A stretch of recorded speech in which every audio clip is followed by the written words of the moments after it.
A Mineral Point man arrested on suspicion of aggravated battery is now out of custody after posting bail. In this 90-page document, investigators from the Department of Justice tried to figure out what caused that deadly explosion and devastating fire. It's an exciting day. The Badgers kick off the 2019 season against South Florida tonight. This bridge was the main way people access Black Earth from the west side, now destroyed because of the flooding, and unfortunately, it's the same story to the east of us. As the water recedes in many parts of our area, the reminders remain here in Mazomanie.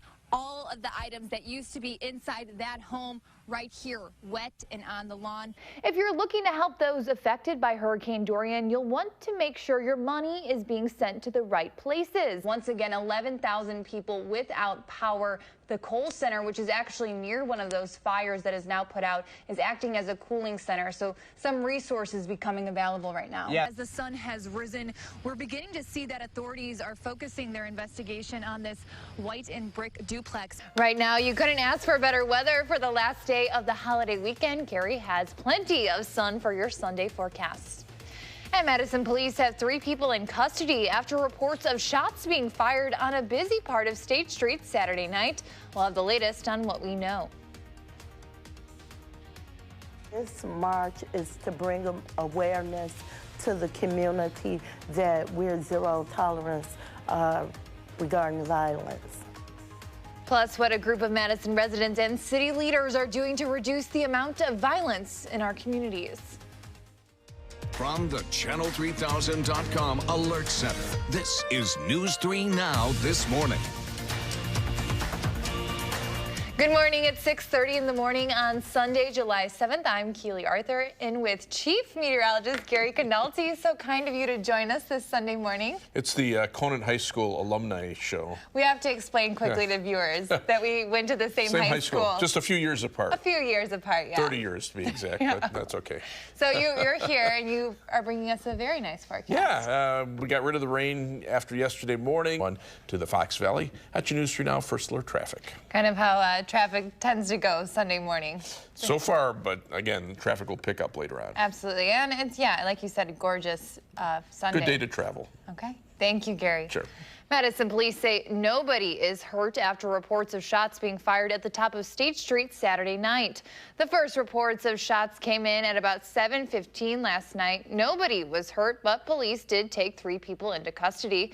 They say they aren't looking for anyone else of interest at this time. We spoke to one man who described what he saw. They basically started shooting in the air. Now, as police were responding to the initial call, an officer was involved in a crash at the intersection of East Johnson Street and Wisconsin Avenue.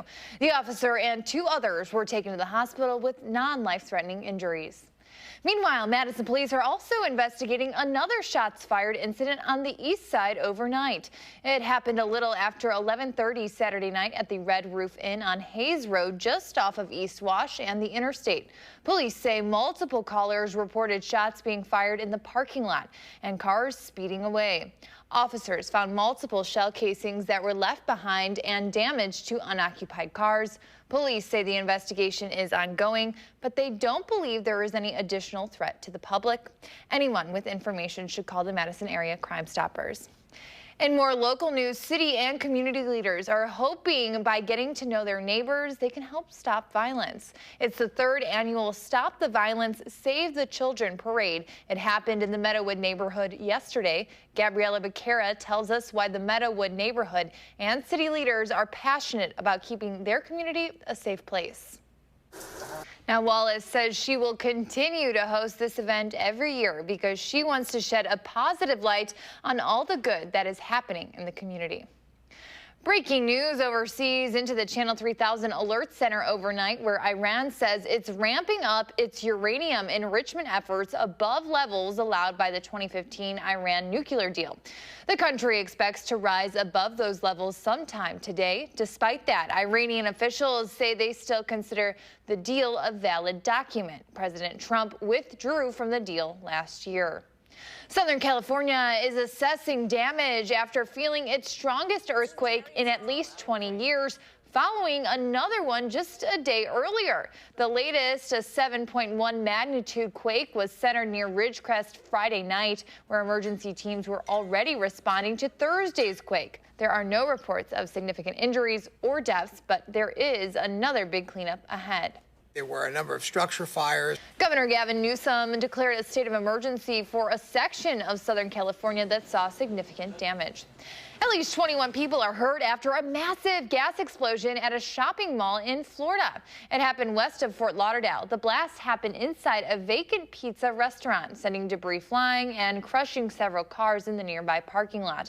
The force of the explosion also blew out windows and could be felt for miles. A split second later, the ceiling just dropped in on us. First responders set up a triage area and firefighters searched the area with dogs to make sure no one was trapped or killed.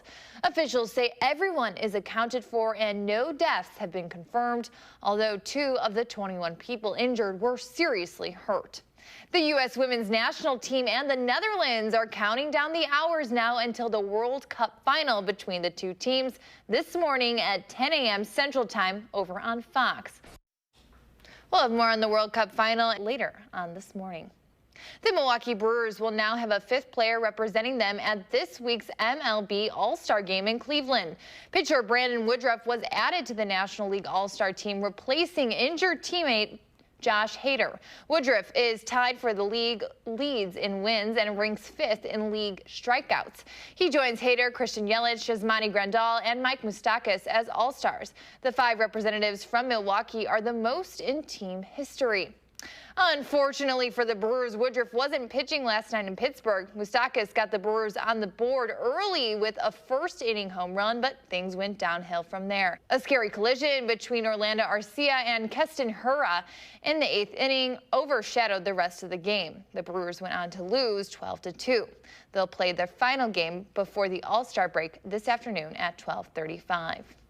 It's 6:40 on your Sunday morning. If you're looking to take some family time outside on the last long weekend day, you couldn't ask for a better day. Here's a live look outside. Gary has your full first alert forecast next on News 3 Now this morning, Sunday. Today, the nurse at the center of a patient abuse scandal appeared in court for the first time. Christopher Capham faces 19 counts of felony abuse and intentional harm of patients. Only News 3's Keely Arthur was in court today, and she joins us to share the details. Keely. Well, very disturbing details in this 26-page-long criminal complaint, shedding light into the abuse at Meritor. Here is a breakdown of the last 7 months and a glimpse of the man authorities say is to blame. Do you have any comments? Are there more children involved? What about the families of the victims? Let's rewind back to February 13th now, when we first reported that Madison Police Department's Special Victims Unit was investigating several unexplained injuries inside Meritor's newborn intensive care unit.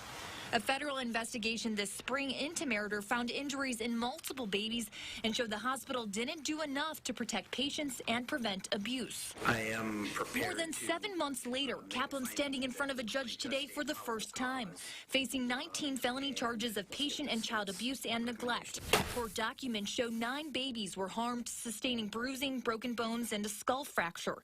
2 babies had IVs so improperly placed it was, quote, consistent with medical neglect. A statement from another nurse describes how Kaplan would often close the door while caring for patients. The hospital at the center of all this, writing to News 3 today, quote, we recently learned that the legal process is moving forward regarding our newborn intensive care unit. We have supported the legal process throughout this investigation. There is no doubt that as an organization, we all remain devastated by what happened. You're representing Christopher Capham. Do you have any comment on your client? No comments.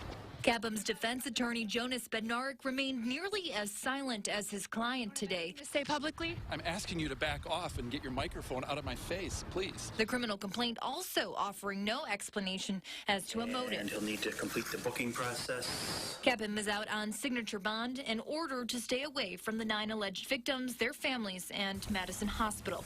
His next court appearance is October 15th. Now, more than 40 infants were examined as a part of this investigation. The criminal complaint talks about how some parents of patients did feel uneasy, with one saying they didn't feel safe leaving their baby alone in Kaplan's care. I like taking care of people and helping people out. You wouldn't be able to tell right now, but Jennifer Kilburn is a nurse. I'm kind of a go, go, go kind of person. She's used to taking care of other people and helping save lives. Either getting the patient ready for surgery or getting them ready to be discharged home. But right now, it's her that needs the taking care of. I get tired easily. And there's like restriction, like it just doesn't move like it used to. On the early morning of August 9th, Jennifer was headed to her nursing job, off to help even more people. That's when 25-year-old Jessie Liddell blew through this intersection, T-boning her car.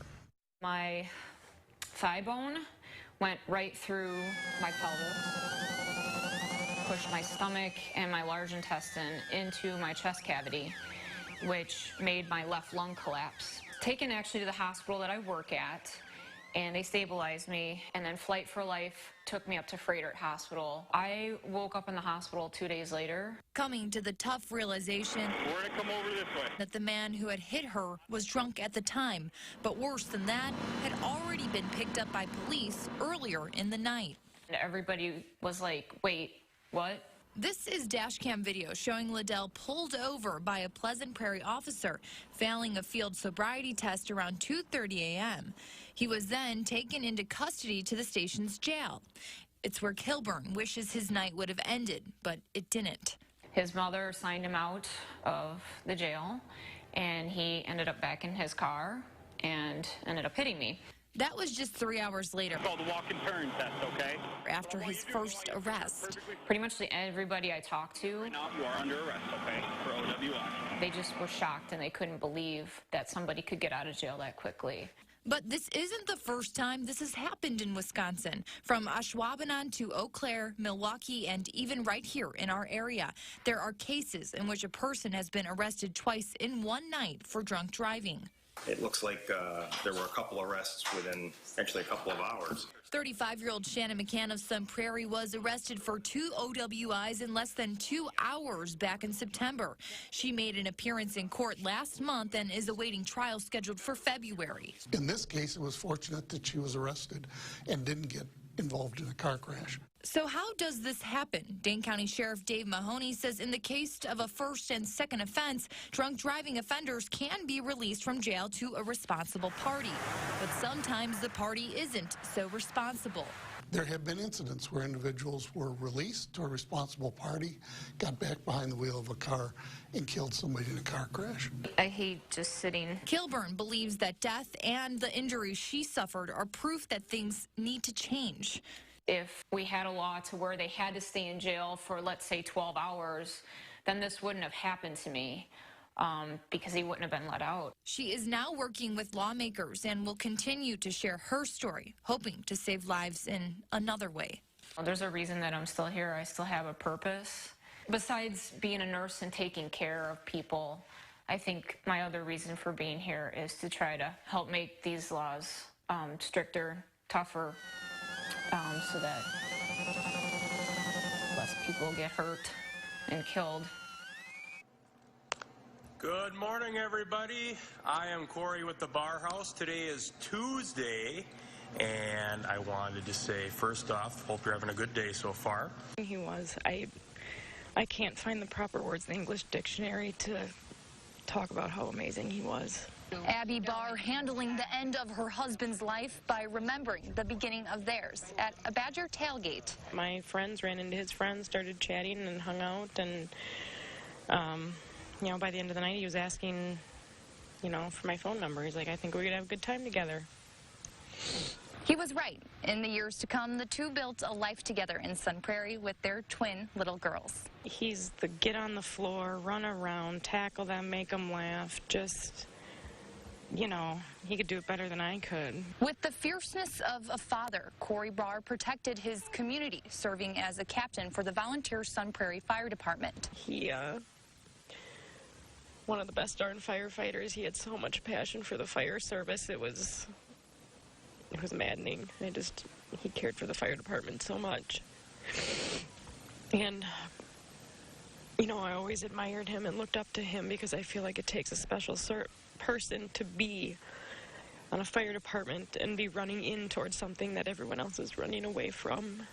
And that's exactly what he did Tuesday night, checking on a gas leak at his restaurant as other first responders moved everyone else to safety. At that point, we didn't know how bad things were. It wasn't until later, when I took the call from the hospital, that things were as worse as we could ever expect. Corey succumbed to his injuries within hours of the explosion. And with that, Sun Prairie didn't just lose a father, a firefighter, or a friendly face at the bar house. It lost them all. I'm luckiest girl in the world to have met someone like him and have him be a part of my life and being an excellent father to my girls. And I don't know what we're going to do without him. Corey Barr, of course, being called a hero now. Anyone wanting to help that hero's family, wife Abby, and their 2 little girls can go to that GoFundMe page. It should be at the bottom of your screen. Eric, so much support in this community and the greater viewing area. $51,000 raised on that page already.